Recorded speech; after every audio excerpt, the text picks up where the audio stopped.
I would like to take the opportunity to welcome all the women here present in the hall.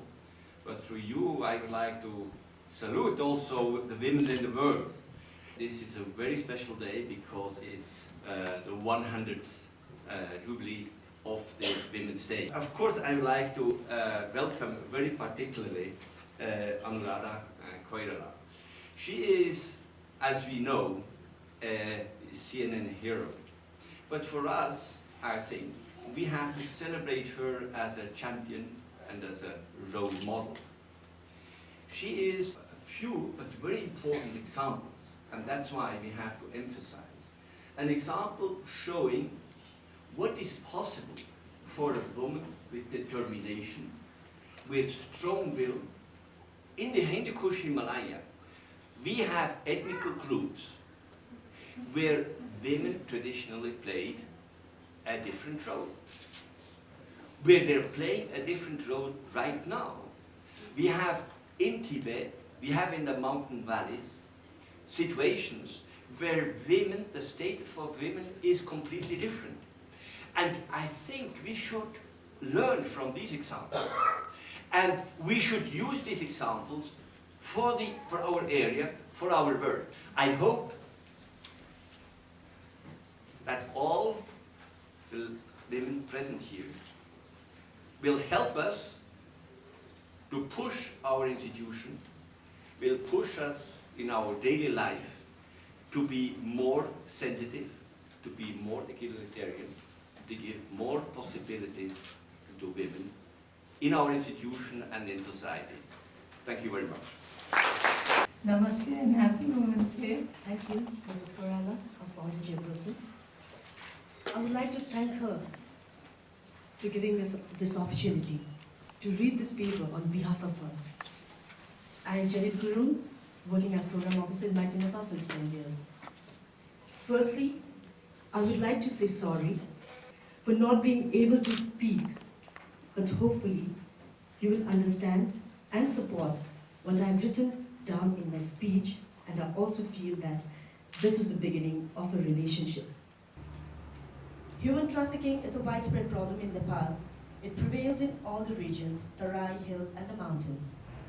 The major vulnerable group of trafficking is children and women.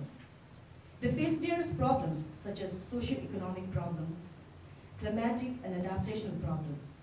But things have changed in the recent times with the advent of new values and norms, gender relations, status and expectations. A comprehensive awareness program should be carried out in the Himalayan region to reduce gender disparity and generate mass awareness regarding the violence upon women. Mountain region harness the problem of livelihood. Women find it difficult to earn their living in the mountains. So they migrate to other places or for foreign employment in the Gulf countries where they get trafficked. Gender makes a difference in adaptation to climate change. Climate variability and environmental changes affect men and women differently because they have different roles in their household and society and different rights and access to resources. Although both are vulnerable to climate change, the causes of their vulnerability and experiences of it are different as their capacities to cope and adapt. Gender is one factor affecting people's inequitable vulnerabilities and capacity to cope with and adapt impacts. Although women are highly vulnerable, they can also play a tremendous role in disaster preparedness and responses, so they need to be empowered on this matter. Gender mainstreaming is another important key to adaptation. Women not only play important roles in management of natural resources and disaster preparedness, initiatives are equally important. Women's vulnerability to various forms of violence can be linked up with their ownership of property. Women of the Himalayan are users, custodians, and managers of biodiversity and play a critical role in the conservation. The knowledge is crucial for food security, health, and general well-being of mountain communities. Biodiversity conservation and management entails sustainable use of biological resources, which is often gendered. Studies have shown that men's and women's preferences and utilization of biological resources and conservation practices are not always the same. Women prefer biological resources for use in household, whereas men prefer to use these resources to earn income. Thus, women and men have traditional knowledge on different resources and different knowledge of the same resources. Together, we can make a difference on our common grounds.